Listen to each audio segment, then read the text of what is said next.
saya menjadi prajurit Polisi Militer AU, saya bisa melaksanakan tugas saya dan bisa melakukan kegiatan-kegiatan yang sedikit menantang.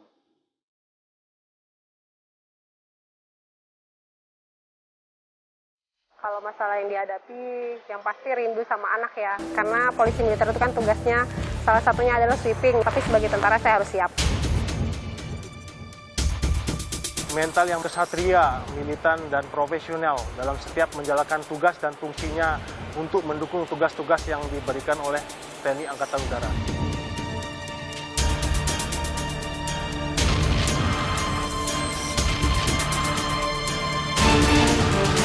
Saya bangga dengan profesi saya dan saya bisa menikmati hal itu. Yang saya harapkan pastinya saya bisa melaksanakan tugas dengan baik, lebih semangat lagi, dan jadi prajurit wanita yang tangguh.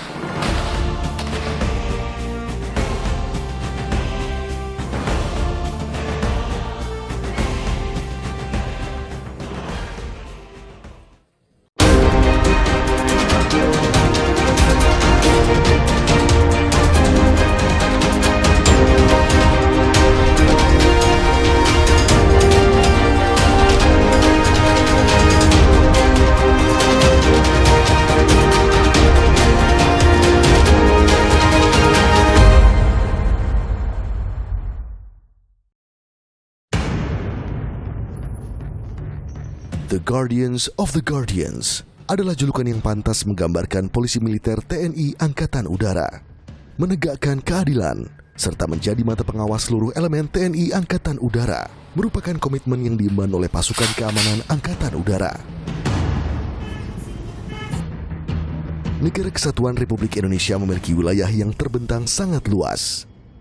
Karena itu, penjagaan wilayah yang dilakukan pun tidak main-main, khususnya di wilayah udara. Hal ini dapat dibuktikan dengan banyaknya pangkalan TNI Angkatan Udara yang tersebar di seluruh wilayah Indonesia untuk menjaga setiap jengkal langit Ibu Pertiwi dari berbagai ancaman. Di setiap pangkalan TNI Angkatan Udara, terdapat tim-tim kecil yang berperan sebagai security system, yakni menyalurkan berbagai informasi serta hasil penyidikan yang dianggap penting untuk diteruskan kepada pimpinan pusat. Lasa mencoba memasuki wilayah teritorial kita.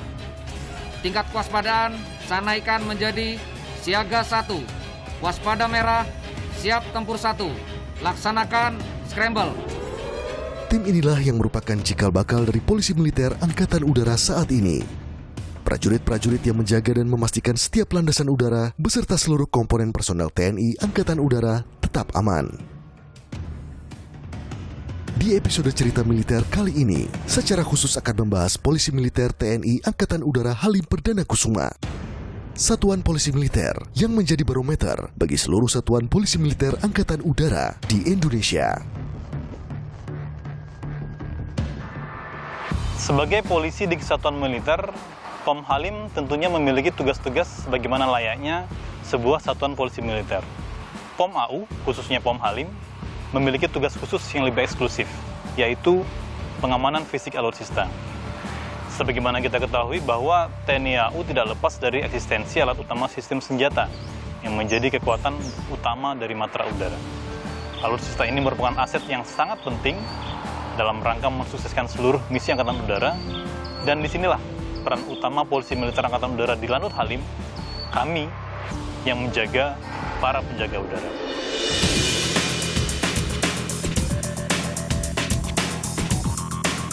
Menjadi polisi militer TNI Angkatan Udara tentunya memiliki kedisiplinan yang luar biasa. Bahkan ada saatnya tidak ada pilihan lain selain menawan sesama prajurit TNI Angkatan Udara yang melakukan pelanggaran demi menegakkan kebenaran serta keadilan. Tugas-tugas dari anggota Pom Halim itu tidak lepas dari 8 fungsi kepolisian militer.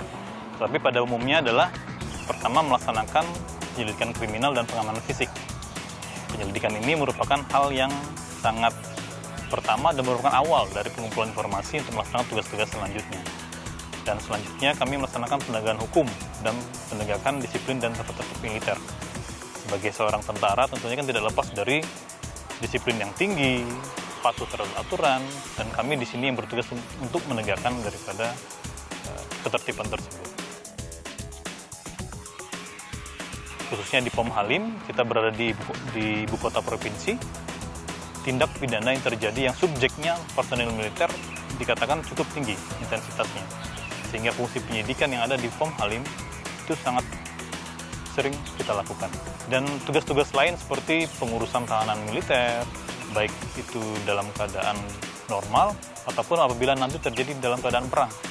Dan seperti halnya yang kita lihat di belakang ada mobil-mobil kawal itu merupakan bagian dari tugas juga, yaitu pengawalan protokoler kenegaraan. Kemudian yang terakhir, apabila sering kita lihat ada anggota-anggota polisi militer yang ada di jalan, sebenarnya mereka sama tugas fungsi daripada polisi militer itu juga, yaitu pengendalian lalu lintas militer.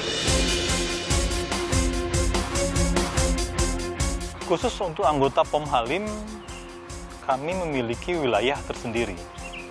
Yang kita sebut adalah wilayah hukum POM Laut Halim. Jadi secara rutin setiap harinya pergerakan kami berada di dalam wilayah hukum tersebut. POM Halim mempunyai wilayah hukum mencakup daerah ibu kota Jakarta, DKI Jakarta, Kabupaten Bekasi, Kota Madya Bekasi, Depok, dan juga Provinsi Banten. Akan tetapi tidak menutup kemungkinan juga kami akan ditugaskan ke tempat lain sesuai dengan perintah. Terkadang ada pergerakan skadron yang membutuhkan pengamanan fisik.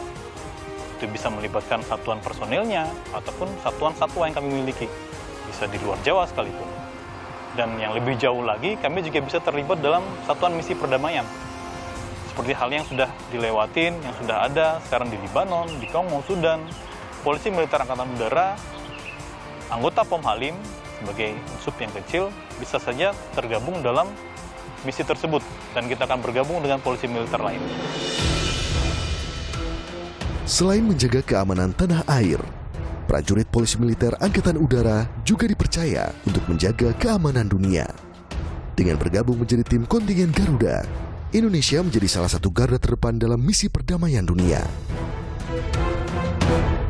Pada tahun 2011 dan tahun 2018, saya bertugas sebagai pasukan penjaga perdamaian dunia di bawah naungan bendera PBB di negara Libanon. Saat itu saya bertugas di sektor timur Libanon sebagai pasukan perdamaian PBB. Di saat itu kita ditugaskan di bagian Libanon Selatan dan saya bergabung di sektor East Military Police Unit sebagai International Military Police dan menjabat sebagai wakil komandan Satgas Military Police Unit pada saat itu. Di sana saya bertugas sebagai pasukan polisi militer yang salah satu tugasnya itu adalah MP Checkpoint. MP Checkpoint yaitu melaksanakan pengecekan kendaraan dengan menggunakan alat yang namanya speed gun atau alat pengukur kecepatan kendaraan. Awalnya saya itu mendapat surat perintah untuk melaksanakan seleksi Libanon. Seleksi yang kami laksanakan mencakup aspek daripada psikologi, kesehatan jiwa, bahasa Inggris, kemampuan akademis, dan yang terakhir adalah kesemaptaan jasmani. Setelah kita melaksanakan beberapa proses seleksi, sehingga ditentukanlah siapa yang mendapatkan kesempatan untuk berangkat ke Libanon untuk melaksanakan atau tergabung dalam misi UNIFIL tersebut. Dan alhamdulillah saya dinyatakan lulus. Setelah itu saya melaksanakan pratugas, nanti keluar surat perintah lagi untuk berangkat menjadi pasukan UNIFIL. Setelah saya mengetahui bahwa saya terpilih, yang pertama saya merasa senang karena saya merasa bangga saya bisa terpilih untuk berangkat tergabung dalam pasukan perdamaian dunia di Libanon. Sangat senang dan bangga karena saya yakin tidak semua wanita, khususnya wanita TNI, dapat kesempatan untuk berangkat menjadi pasukan PBB. Bila dikaitkan dengan tugas kami di sana, ada satu, yaitu yang paling berkesan karena kita di sana berhasil mengungkap suatu perkara, suatu kejadian yang pada dasarnya kejadian itu menimpa oleh negara lain, tapi dengan pengetahuan dan kemampuan kita dalam hal menyelidik dan menyidik yang kita bawa dari Indonesia, sehingga kita bisa mengungkapkan bahwa kebenaran itu bisa kita suguhkan kepada dunia internasional bahwa ini loh yang terjadi. Hal yang sangat berkesan pada saat itu saya melaksanakan pengawalan pergantian pasukan Spanyol menuju ke Beirut. Nah, pada saat di tengah jalan itu dikabarkan ada bom dan saya harus tetap melaksanakan tugas itu dan harus tetap melewati daerah tersebut. Tapi alhamdulillah saya selamat dan bisa kembali ke Indonesia.